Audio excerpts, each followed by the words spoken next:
Bien, que está indicado ante la sospecha clínica de alguna enfermedad transmisible. bien, excelente. Tengo 5 aislamientos, no sé si son. Yo tengo Bueno, 5. nómbralo. El aislamiento por gotas, que ocurre Sí. cuando un núcleo de gotas generadas al hablar, toser o estornudar quedan suspendidas en el aire hasta 1 metro de distancia. Este es el mismo Se que el especializa. respiratorio. ¿El mismo? Se llama respiratorio o de gotitas, sí. Entonces son 4. Eh, Se especializa en aislamiento. Te desilusioné, perdón. Sí. Por rubiola, meningitis, perdón.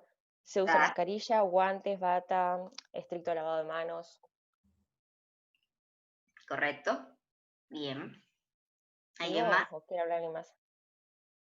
Sí, deja algo para los demás. ¿Viste? Siempre somos 5 o 4. Por eso. Después el de Sí, contacto, profe. no, Dime, mi amor, Caro. se diferencian por colores también. Bien.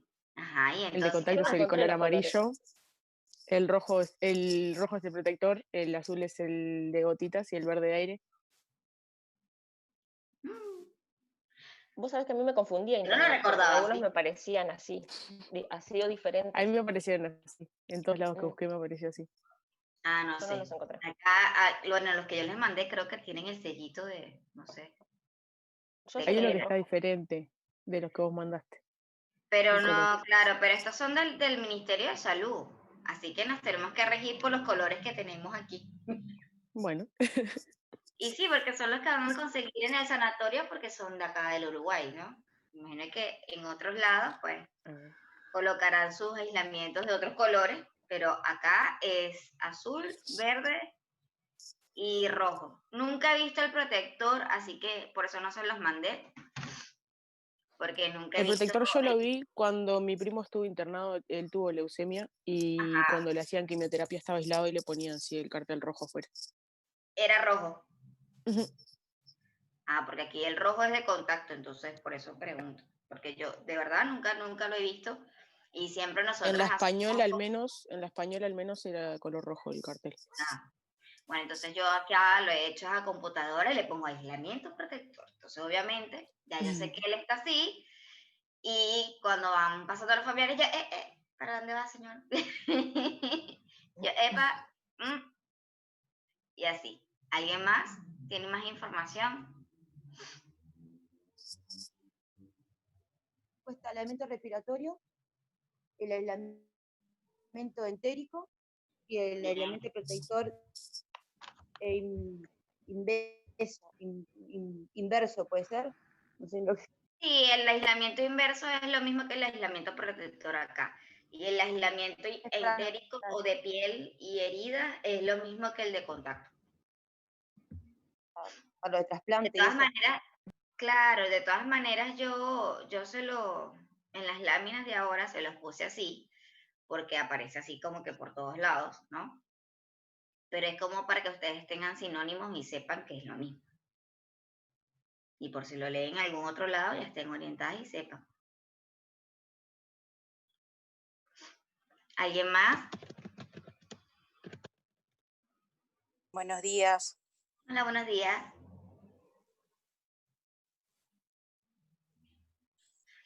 Ay, pero no todas a la vez. A ver, Pame, cuéntame. Sí, decime. Cuéntame, ¿averiguaste algo más sobre los aislamientos o algo? Sí, lo que tengo es ¿cómo se llama? La definición, cuándo ocurre. Pero está, ya creo que lo dijeron. El No, paciente pero no importa. inmunodeprimido, con el fin de Dice, proteger el paciente inmunodeprimido con el fin de proteger aquí que adquiera alguna infección dentro de, porque a lo que está como un trasplante está susceptible, lo que ah, evitamos es que se agarre alguna infección, por ejemplo, algún estafilococo dorado, que puede pasar eso. bien. Que Y, haya ajá, pasado en el clínica. Especial, excelente. ¿puedo contar una experiencia Ok. o no? Sí, sí, sí, sí. Por Va ejemplo, bien. un amigo muy cercano que se lo fue del hospital tuvo un accidente, Ujú. tuvo quebraduras expuestas, le reconstruyeron la pierna y no lo aislaron y se agarró estafilococo dorado y terminó amputándolo. Staphylococcus aureus puede ser. Sí, sí puede ser, Aureus. sí, no sé si capaz que socialmente se dice dorado, lo conozco así. No, se llama Staphylococcus aureus. Pero con una amputación, por un tema de higiene y de contagio. Claro, entiendo. No, bueno, está bien. No leí nada. No, bueno, eso, lo que pasa es que, mira, a veces, obviamente como todo, pues hay errores y a no todos los pacientes los aislamos a tiempo, ¿no? Normalmente cuando tú dices, bueno, vamos a ponerlo en aislamiento de contacto, es porque ya le hiciste un cultivo previo, ¿verdad? Que es lo que mayormente se hace. Le realizas un cultivo previo porque ya viene con una patología predeterminada, o sea, el señor, ejemplo, tiene diarrea por 7 días y la diarrea no se quita con nada, ¿verdad? Con todos los tratamientos que le realizas y cuando le haces el momento del cultivo o le haces la prueba del Clostridium, sale positivo, ¿verdad? Y entonces, como esta bacteria es entérica, ¿verdad? Porque vive a nivel gástrico, es entérica y cuando el paciente tiene contacto con todos los fómites, que vienen siendo todos los objetos y todo el área en cuestión que uno manipula, este tipo de bacterias les encanta viajar en las manos y se nos pega, ¿verdad? Y entonces nosotras agarramos todo con las manos, pasamos para otro lado y así vamos pasando el Clostridium de paciente a paciente y así vamos, ¿no? Entonces, claro, imagínate, tienes que esperar 7 días para darte cuenta. En 7 días tú, inocente, por decirlo así, hasta que sale la prueba. ¿Sí? Entonces, cuando sale la prueba, bueno, es que hay que ponerle en aislamiento. Hijo, pero por Dios, o sea, 7 días llevo pasando por ahí, normal. Porque a veces es inevitable, ¿no? Y sí, entonces por eso es la única manera de que usted, en realidad no es inevitable, porque si tú ves que un paciente tiene más de 3 días y no consigues la explicación lógica de que él tenga una diarrea, o sea, algo debería de darte en la cabeza como médico y decirte, mira, o sea, el pana puede ser que tenga esto, vamos a aislarlo preventivamente, ¿verdad? Que nada te cuesta. Y bueno, esperamos el resultado. Si el resultado da positivo, lo seguimos dejando en aislamiento. Si el resultado da negativo, pues lo saca. O sea, es mucho más fácil. Sin embargo, por eso nosotras tenemos que conservar el lavado de manos como una prioridad, porque como este tipo de cosas no sucede, entonces la única manera de protegernos y proteger a los demás es así. Y utilizar guantes y todo. ¿Sí? Estricto uso de bata, mascarilla, uso obligatorio, lavado de manos. No, en este tipo de aislamiento, los aislamientos de contacto es como te dice la palabra, de contacto, o sea, solo si lo tocas. Solo si lo tocas a él, solo si tocas o sea, lo que está a su alrededor, como el pomo de la puerta, las paredes, el encendedor, la mesita de luz, la cama, todo lo que esté en contacto con... Profe, pero en el aislamiento de contacto igual no se tiene que poner la bata igual, Claro, te aunque no pones lo la bata, cuando pero entra te pones la y la bata y los mascarilla. guantes. No, ¿Y la la mascarilla mascarilla? no. No. Ah, Y yo usted dice uso obligatorio, capaz que estaba mechado. No, la mascarilla no es obligatoria. La bata, la sobretúnica sí es obligatoria y sobre todo tiene que ser de alta densidad, porque a veces te dan unas que son blanquitas que tienen como 0.5 de espesor de tela y eso traspasa y pasa. O sea, y se te Profe, pega yo el leí uniforme. que se usa la mascarilla para estar a menos de 1 metro de distancia del paciente. No, pero es que, En esos. claro, en algunas literaturas y en algunas cosas aparece eso, pero en realidad en el aislamiento de contacto es como te digo, o sea, es de contacto. Y tú no tienes contacto con las vías respiratorias con el paciente. Tú el contacto lo tienes con las manos y Claro. con el resto del cuerpo. Por si lo tienes que movilizar, por si, o sea, por si lo tienes que voltear de un lado a otro, por si lo tienes que ayudar a pasarse de la cama a la silla, o por si le tienes que hacer algún procedimiento invasivo y tienes que tocarlo y estar cerca de él y te roza, cualquier cosa, pero es contacto. Contacto es piel con piel, o sea, así, Con los corporales, fluidos también. correcto. ¿Sí? Hola. Sí, en lo que usted había mandado decía que las manos del personal son el principal modo de transmisión de contacto indirecto, decía.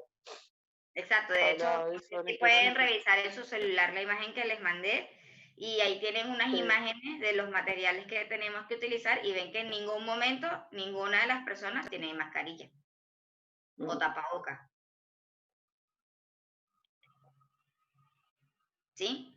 De hecho, este aislamiento, sobre todo, claro, acá ponen específicamente por Clostridium difficile, ¿no? Pero esto va a ser en cualquier bacteria, por ejemplo, una Pseudomonas aeruginosa, un Staphylococcus aureus, creo que les pasé que por la parte posterior tienen los tipos de bacterias por los cuales deberían de aislarse, si mal no recuerdo, ¿no? A ver.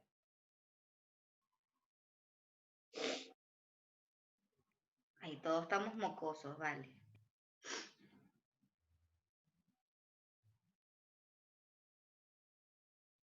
A ver.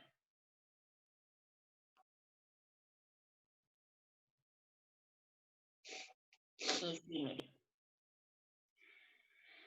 Ay, aquí hablaban de enfermedades o condiciones clínicas. Infecciosas, por ejemplo, los enterobacter, que ya hay, o sea, este tipo de bacterias, enterobacter o enterobacterias, ya hablamos en la parte gástrica, los enterococos también, la hepatitis A, el rotavirus, el adenovirus, la influenza. Todo esto va en la parte entérica, así que lo que es entérico es aislamiento de contacto, ¿sí? Es sinónimo de aislamiento de contacto.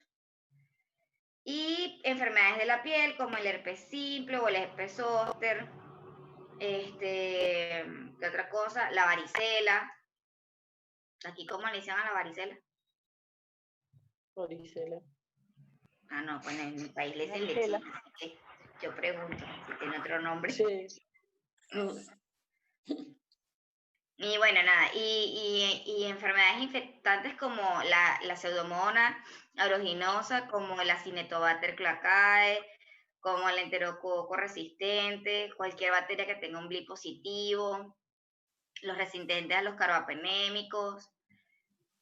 Y aquí hay un sinfín de cosas. Pero el más importante, y bueno, el KPC también, pero el más importante es el Clostridium, porque es lo que más abunda acá.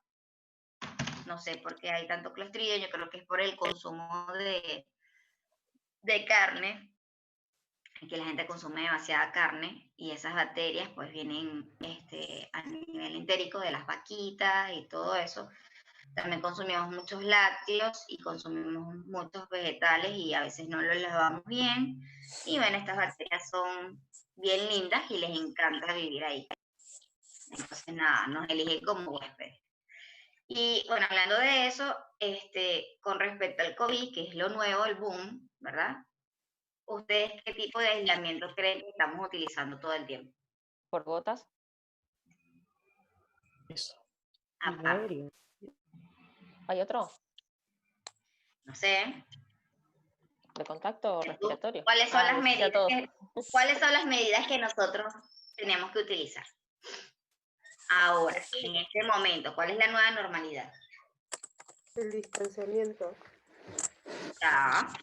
¿Qué más? Mascarilla. Lavado de manos. Correcto. ¿Qué más? La mascarilla, las batas, guantes, Lavarse las gorros, manos. en el hospital. Claro, en los hospitales Y y en la siempre calle. tener en cuenta el alcohol en gel también.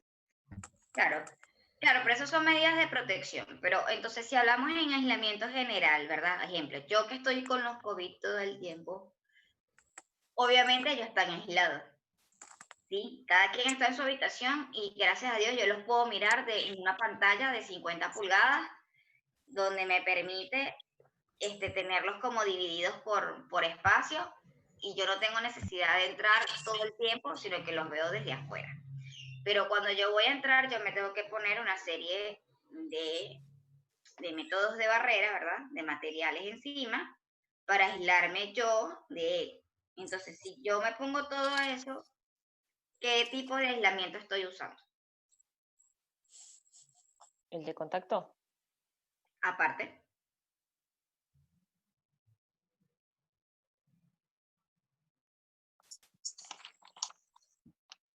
El de gotitas y el aéreo. el respiratorio y el de contacto. No solamente me tapo toda, o sea, no solamente me pongo la bata, la braga, sino que uso lentes, uso tapabocas de alta densidad, uso tapabocas común también, uso el gorrito, los cubrebotas y aparte de guantes. Entonces voy toda forrada. El paciente, ¿por qué no es inverso? O ¿Qué? porque no es protector. Porque si estoy utilizando todo, debería ser aislamiento protector. ¿O no? ¿Ustedes qué piensan? Porque la de protector inverso es para pacientes inmunosuprimidos, que tengan quemaduras graves, trasplantes, ¿o Ah, no? no, yo te estoy preguntando. Para que ustedes piensen, claro. Bueno, no es aislamiento protector, porque, o sea, no es aislamiento inverso, porque cuando es inverso es que ambos deben de protegerse. O sea, tanto yo me protejo como el paciente también. Normalmente debería el paciente tener un tapabocas como mínimo para estar dentro de la habitación. Y eso quiere decir que, bueno, que yo aparte de que obviamente lo sé y me tengo que proteger, él mismo también tiene que hacerlo, porque ya va a ser una nueva normalidad para él. Una vez que egrese y vaya a su casa o trate de hacer su vida normal, ¿verdad? Dentro de los límites que va a tener, una de sus nuevas normalidades es protegerse, como estamos ahora. ¿Verdad? Y en este caso con el COVID, obviamente no va a ser inverso porque en realidad la que se tiene que proteger es la persona sana. La enferma ya está enferma. Y otra bacteria pues no va a agarrar en realidad, a menos que sea un paciente que en este caso sufra de cáncer, esté inmunodeprimido, por mala suerte le agarró el COVID y aparte de eso tiene su inmunodepresión y bueno, lastimosamente va a tener que ser inverso porque o es una cosa o es la otra. Y así. Bueno, las demás personitas que llegaron al finalizar la clase, espero que entiendan hoy. Es cortita. Y bueno, y si se me cae el Zoom, se vuelven a conectar, por favor. Así que bueno. Bueno, vamos a comenzar entonces.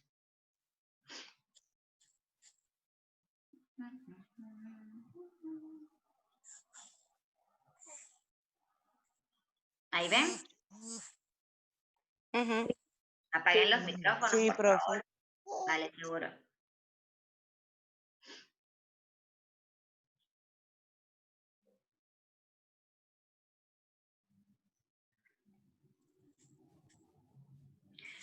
Bueno, hoy es la clase número 5 y hoy vamos a hablar sobre ingresos del paciente y medidas de aislamiento. ¿Me escuchan, no? Todos bien. No se entrecorta ni nada. No, por ahora no. Bueno, entonces, ingreso del paciente. ¿Qué conocemos por ingreso del paciente? Pues obviamente el ingreso del paciente consiste en la admisión del mismo y de su familia a la unidad de hospitalización, o sea, hasta el centro hospitalario.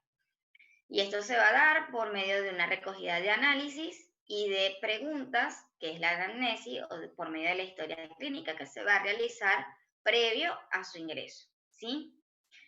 El inicio va a comenzar después de admisión, en realidad no es enfermera paciente, sino el inicio de la admisión va a comenzar desde varios puntos. Puede ser desde el área de admisión, cuando ya son programadas o cuando vienen de una policlínica y son derivados a una habitación o de la urgencia. ¿Sí? En la urgencia puede tener varias etapas, que puede ser de la parte quirúrgica o de puerta. Entonces, cuando el paciente ingresa, la primera figura que ve o que lo recibe es el personal de enfermería y la NERS, que también forman parte del personal de enfermería. Entonces, El personal de enfermería es el primer contacto que va a realizar el paciente una vez que ingresa al centro hospitalario. Y luego de eso, pues nosotros procedemos a cubrir el periodo desde ese momento en que el usuario entra por la puerta hasta que esté instalado en su unidad. ¿Cuál es el objetivo de esto? Pues crear dimensiones ambientales básicas, reducir la ansiedad del paciente, proporcionar la información necesaria y lograr la integración del paciente y la familia. Cuando el paciente ingresa a la sala, ¿verdad? Y le damos una habitación, lo primero que tiene que hacer la enfermera y la nurse es ir a la habitación, hablar con ellos, explicarle dónde queda ubicado el baño, independientemente que es obvio y lo vean ahí, uno tiene que explicarle si hay algún tipo de funcionamiento de ventana, si hay algún tipo de funcionamiento especial que él amerite saber. Hay que explicarle sobre todo el botón de llamado y decirle y repetirle 7000 veces que eso es para estrictas emergencias, no es para que le cambies el televisor de canal, no es para que vayas y le des masaje, no. O sea, ni que para que le pases el control, no. El botón es para emergencias. Si el paciente se siente mal, si tiene alguna duda no te puede llamar y está solo y no tiene acompañante, es la única manera en que él tiene que apretar ese botón. Entonces hay que hacer énfasis con eso. La otra cosa, bueno, explicarle el funcionamiento de la cama, si la cama es eléctrica, explicarle el horario de visitas a los pacientes y al familiar, sobre todo ahora, con esta cosa del confinamiento, porque no sé si en las demás sanatorias, pero por lo menos donde yo trabajo o sea, y a nivel mundial debería de ser un solo familiar con su tapaboca respectivamente para estar dentro de la habitación. Uno, sale uno, debe de entrar el otro. Yo sé que hay personas que a veces se ponen insoportables y dicen que ellos pagan, que son premium, que son exquisitos, lo que sea, pero la normativa es para todos, porque la enfermedad por la que estamos pasando ahora en realidad no tiene estatus, no tiene raza, no tiene religión y ni edad, y entonces nos ataca a todos, ¿sí? Entonces hay que ser bastante restrictivos y estrictos con eso. ¿Cuáles son los tipos de ingresos? Bueno, ya los nombramos al principio, el que es por admisión, donde el usuario ingresa bien sea por coordinación previa o por la policlínica. Esto pasa mucho, sobre todo con los pacientes cardíacos, ¿verdad? Que de alguna u otra forma ellos van a su control de policlínica y terminan hospitalizados porque en realidad están descompensados y ellos no se habían dado cuenta. Está también el ingreso de las urgencias, que es cuando el usuario, pues obviamente se siente mal, recurre a puerta y la atención tiene que ser inmediata. Y de acuerdo a lo que nosotros observemos o del que el médico observa, pues bueno, pasa a la unidad quirúrgica y luego pasa a piso o pasa a la unidad de observación, que solamente puede pasar 24 horas allí, de 24 a 48 horas, no creo que dure mucho, o pasa al área de CTI o de cuidados intermedios, ¿sí? ¿Cuáles son los materiales que debo de tener yo para recibir al paciente? Pues obviamente, aparte de la utilización del uniforme correctamente y una identificación previa, el material que debo utilizar, pues el equipo de admisión de higiene personal, que normalmente ya eso está dentro de las habitaciones, bueno, en algunos casos o en algunas mutualistas. El equipo del examen físico, eso quiere decir que yo debo de entrar con una bandeja, ¿verdad? Que va a ser mi mejor amiga, una bandeja con el esfinomanómetro, un estetoscopio, un saturómetro, oxímetro, como la quieran llamar, saturómetro, oxímetro, mi CARDES, ¿verdad? Mi CARDES, un termómetro, el cual se le puede dejar al paciente, si en ese caso se puede dejar, y si no, uno de uso general, que debe estar limpio con alcohol y que vamos a utilizar de manera axilar, ¿sí? Bueno, entonces el equipo para el examen físico, el termómetro, el tensiómetro, el esfinomanómetro, el estetoscopio, el reloj con segundero. Por eso es que es importante, cuando yo les expliqué el día del lavado de manos, que hay que quitarse el reloj, no precisamente porque en realidad eso forma parte del material que nosotros vamos a utilizar, ¿sí? El orinal y el codo, en realidad esto viene siendo el violín y la chapa, ¿verdad? Que debería de estar dentro del baño, la tarjeta del CARDES y el plan de atención del usuario.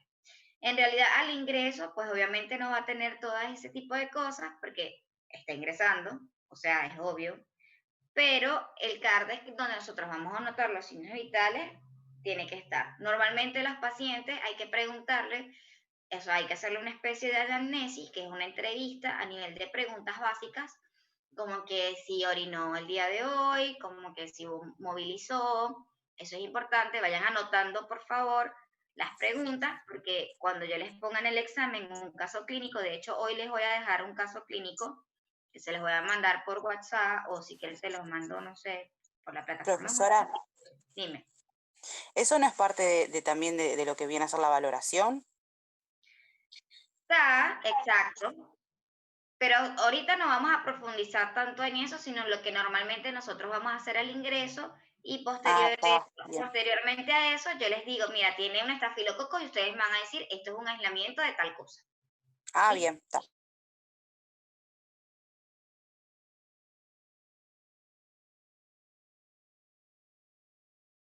Pero sí, por ejemplo, las preguntas pertinentes que en realidad las puede hacer cualquiera, son básicas.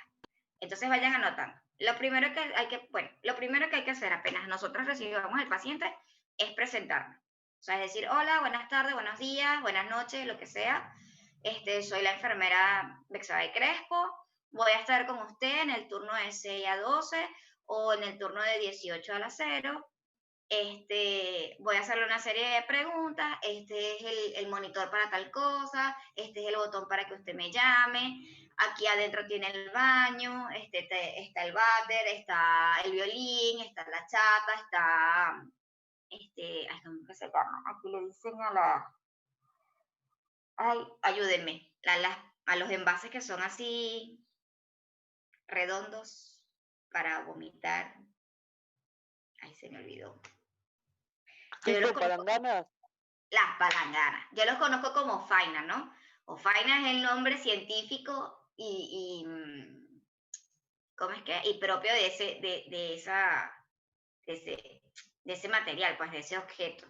Pero acá le dicen palangana. Entonces, bueno, usted le dice, aquí tiene la palangana por si tiene ganas de vomitar, no sé qué. Todo se lo vas a explicar. Dónde se enciende la luz, si tiene televisión paga o no, también le vas a decir eso. Le dice, mira, aquí tiene un televisor, se paga en tal lado, puede ir a tal piso o puede ir, por ejemplo, en mi caso, los pacientes tienen televisor, pero los televisores no sirven porque es una empresa aparte. Entonces, cuando ellos me dicen, ay, mire, y el televisor, bueno, el televisor, pueden bajar a planta baja, hablan con esa gente que queda cerca de tal lado, son tantos pesos, bueno, usted resuelve allá abajo. Y ya, y manda al familiar y se deshace de él. Porque siempre, o sea, el paciente puede estarse muriendo, literal, o sea, el carajo no puede, ni ve, capaz y es sordo, no escucha, o sea, cualquier cosa, viene en las peores condiciones y lo primero que preguntan es por el televisor. Es una cosa increíble. Así que hasta de eso tienen que estar informados. Y lo otro que sí le van a preguntar, si el paciente está lúcido en sus 5 sentidos, o sea, si él de verdad te va a responder de manera clara, tú te diriges a él, obviando al familiar primero, porque en realidad a veces tú le preguntas al paciente y contesta el familiar. Entonces tú le preguntas, bueno, señor Sutano, ¿cómo se siente? No sé qué, o sea, ¿cómo está? Cuénteme, ¿comió el día de hoy? ¿O hasta qué hora comió? ¿Movilizó? ¿Orinó? ¿Tiene dolor? ¿Se siente fatigado? ¿Qué otra cosa le preguntas? ¿Es alérgico a algún medicamento? ¿Sufre de otra patología? Y esto van a decir, bueno, soy diabético, soy hipertenso, no sé qué. Cuando te empieza a decir eso, de una vez tú le preguntas, eres hipertenso, sí. ¿Y qué medicación tomas habitualmente? Porque a veces durante el ingreso el médico le pregunta lo puntual. O sencillamente dentro de su historia clínica previa, si tiene una historia clínica anterior a esa, si tiene una historia clínica previa a esa, ellos, o sea, aparece la medicación que ellos normalmente estuvieron tomando, pero a veces se la han cambiado y eso no aparece ahí. Entonces tú le tienes que preguntar si es hipertenso, qué medicación habitual toma. Si es diabético, qué medicación habitual toma o qué insulina utiliza. Porque no todos los pacientes utilizan la típica insulina, de NPH y cristalina. Hay unos que utilizan Novorapid, hay otros que utilizan Humalog, o sea, hay diferentes tipos de insulina. Hay otros que se la dan con lápiz, no le gusta que se la den con la aguja. O sea, es cuestión de cada uno, eso hay que preguntarlo y hay que respetarlo también. ¿Sí? Hay pacientes que toman Choice, que es la warfarina, que es un anticoagulante. Estos pacientes tienen dos tipos de riesgos. O tiene un riesgo que me sangre como un demonio y nada lo pare, o tiene el riesgo de hacerme una trombosis venosa profunda o un tromboembolismo pulmonar, pero así, porque o dejan de tomarlo durante 3 días o nunca dejaron de tomarlo. ¿Sí? ¿Me captan por ahí? ¿Entienden? Sí. Bien. Y después que le pregunten eso, obviamente le vas a decir que lo vas a controlar, le vas a medir los signos vitales, y en ese momento es que uno procede a hacerle la medición como tal. Le mides la presión, le mides la saturación de oxígeno, independientemente que el paciente esté ventilando al aire, o sea, que esté respirando de manera natural, usted tiene que colocarle el oxímetro de pulso y ver cuánto está saturando. Tienes que medirle obviamente la frecuencia cardíaca y la temperatura, ¿sí? Bueno, después de eso, tú dices que que no sé qué, ya le hiciste todo, le dices que, que si la NERS va contigo, de una vez le hacen las dos la entrevista. Si la NERS no va contigo, pues le dices, dentro de un ratito va a venir la NERS a hacerle la entrevista, porque ellos lo que primero que preguntan es por el médico y por la NERS. Es un conjunto.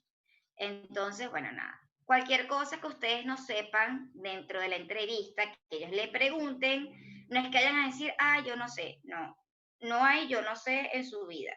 Lo que hay que, esa información ustedes deriven información. Si no la saben, esa información se la va a dar la NERS. Y por ahí se salvan. O esa información, si les preguntan, mira, ¿sabes cuál es mi resultado del hisopado que yo me hice ayer? Porque no sé qué. Usted le dice, ese tipo de información yo no se las puedo dar, señor. Esa se la tiene que dar el médico o la NERS.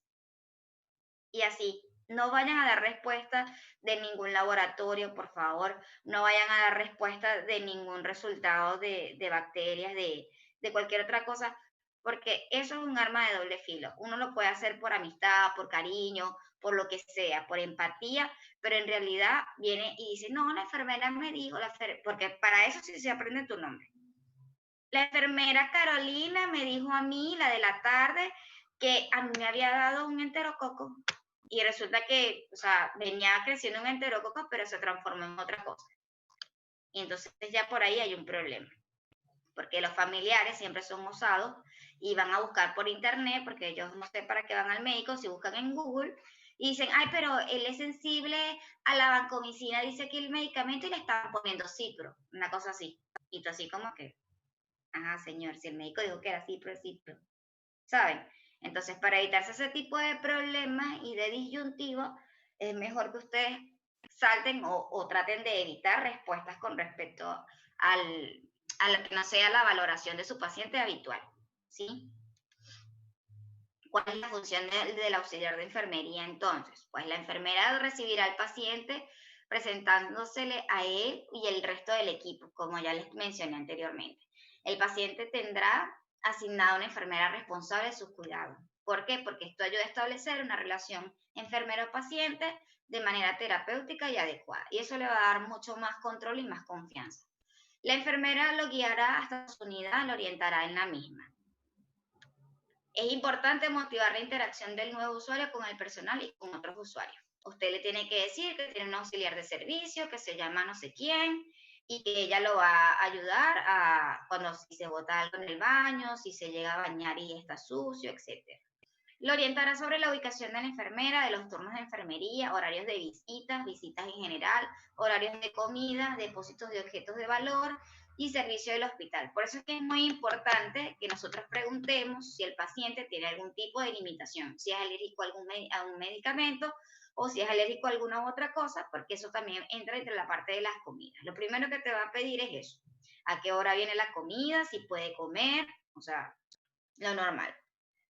El usuario debe conocer el funcionamiento y los equipos de rutina esenciales del hospital. Se le entregará al paciente la norma del funcionamiento de la unidad y de los